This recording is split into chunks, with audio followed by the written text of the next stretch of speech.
Hey everyone, and welcome right back to The Explainer. Today, we've got a classic David versus Goliath story on our hands, but this time, it's playing out right at the bleeding edge of artificial intelligence. You see, for a long time now, developing frontier AI search agents, the kind of AI that can just autonomously scour the web, deeply reason through complex information, and solve really hard problems, well, that's been a game reserved almost entirely for tech giants. We're talking about companies with massive, bottomless budgets and literal warehouses full of servers. But a brand new technical report just came out of Shanghai Jiaotong University, and it is completely flipping that script.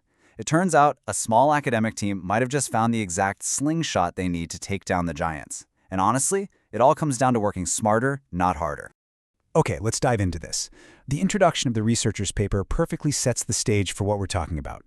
They explicitly point out that developing these high-performance agents has long remained a closed-door game. And they are spot on. Right now, big tech holds what is essentially a virtual monopoly on highly capable large language model agents. The resource barriers to entry are they're way too high.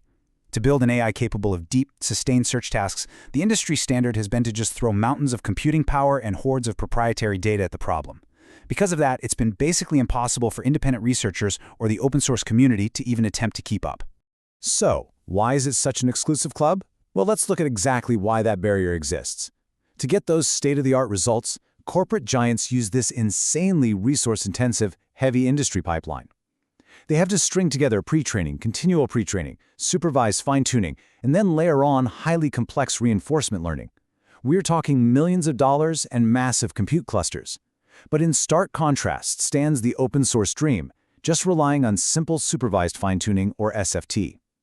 It is vastly simpler, and crucially, it's a much cheaper approach. Which brings us to the million-dollar or maybe multi-million-dollar question, directly posed by the researchers in their report. Can we actually push the limits of search agents and rival the performance of those heavy industrial pipelines using only a straightforward SFT approach? Can incredibly high-quality data actually replace the need for massive brute force computing power? Now, just as a quick refresher before we answer that, let's make sure we're all on the exact same page. Supervised fine-tuning, SFT, is simply the process of training an AI model on a highly curated dataset of excellent examples. You are essentially handing the AI a masterclass textbook and saying, hey, learn to mimic these specific behaviors and these exact reasoning patterns. It's an elegant, straightforward process. But conventionally, people just assumed it wasn't nearly enough to build top-tier, complex search agents without all those other, expensive training stages bolted on top. Well, enter OpenSeeker-v2. This is an upgraded search agent developed entirely by a purely academic team at Shanghai Jiaotong University. They looked at the status quo and decided to challenge the whole shebang. Their working hypothesis was that if you fuel a simple SFT pipeline with data that is just incredibly informative and exceptionally difficult, you actually don't need all those extra, crazy expensive training stages. You literally just need the perfect recipe of data. And to create that perfect recipe, the researchers made 3 absolutely crucial, incredibly clever modifications to their data synthesis pipeline. These 3 steps right here, this is the secret sauce. This is what forces the AI to learn deep, sustained reasoning, rather than just memorizing a bunch of facts. Let's break down each of these upgrades so we can see exactly how they pulled this off. Upgrade number 1, scaling the graph size, basically expanding the source map. During the phase where they actually generate the training data, they significantly expanded the topological graph size. Think of this as giving the AI a much larger, totally complex web of information to explore.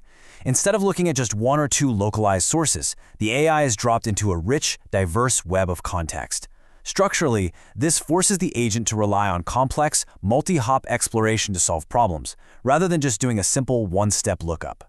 Building right on top of that expanded map, the second modification is expanding the tool set. By increasing the number of available tools the AI can actively use during its search process, they essentially gave the agent a bigger toolbox. And this is huge because it teaches the model highly versatile strategies. It learns diverse interaction patterns and actually figures out how to combine complementary tools together, which makes it capable of handling a much wider variety of messy, real-world queries. And upgrade number 3, actually scratch that, this one might be my favorite, is strict low-step filtering. The researchers intentionally threw out any training trajectory that could be solved in just a few steps. They totally refused to let the AI take shortcuts. If a query could be answered with a basic keyword match or a really shallow lookup, boom, it was dropped. This guaranteed a strict minimum difficulty floor for the training set. It absolutely forces the agent to learn sustained, grueling reasoning over really long horizons. So after they filtered the data that aggressively, kicking out all the easy stuff, you're probably wondering how much training data they actually had left. 10,600. That is literally it. They curated a highly condensed data set of merely 10.6K high-difficulty data points. They took a massive 30 billion parameter model and trained it on this tiny but incredibly potent dataset using just a single supervised fine-tuning run. I mean, in the world of AI, 10,000 data points is barely a drop in the bucket. And this brilliantly illustrates the massive payoff for taking this approach. OpenSeeker-v2 is hitting state-of-the-art performance within its model scale. It is actively beating out heavily funded industrial models like Tongya Deep Research. And keep in mind, those competitors use the massive, highly expensive multi-stage pipelines we talked about earlier. Let's look at the hard evidence here.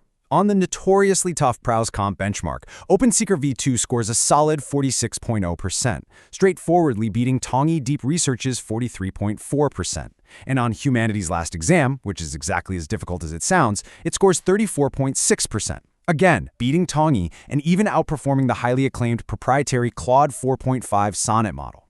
This right here is definitive proof that a scrappy academic model can decisively outperform industry giants trained with significantly heavier pipelines. Now, what's really interesting about this slide is the distribution of these tool calls. This heavily right-skewed data proves beyond a doubt that the AI was trained on much more difficult, long-horizon search tasks. In fact, OpenSeeker-v2 averages nearly 65 tool call steps per trajectory. Compare that to just 36 for a major competitor like RedSearcher. Because it was trained on these incredibly long, grueling paths, it naturally developed vastly superior long-horizon retrieval and search capabilities. It just doesn't give up. So what is the ultimate takeaway for us? Well, first off, this is a huge milestone. It's the very first state-of-the-art autonomous search agent developed by an academic team using only supervised fine-tuning. Second, and honestly this is incredibly important, the team fully open-sourced their model weights. This definitively proves that carefully designed, difficult, high-quality data can absolutely outweigh the need for massive computing power. And by sharing this with the world, they are effectively democratizing frontier AI research, finally dragging it out from behind the closed doors of big corporations. Which leaves us with a pretty wild thought to end on. If a small academic team at Shanghai Jiaotong University can rival, and even beat, big tech using a simple training method and just 10,600 points of smarter data, what boundaries is the open source community going to shatter next? The era of AI being a strictly closed-door game? Yeah, that might just be coming to an end. Thank you so much for joining me to explore this incredible paper. I highly encourage you to go check out their open source model for yourself, and I'll see you on the next explainer.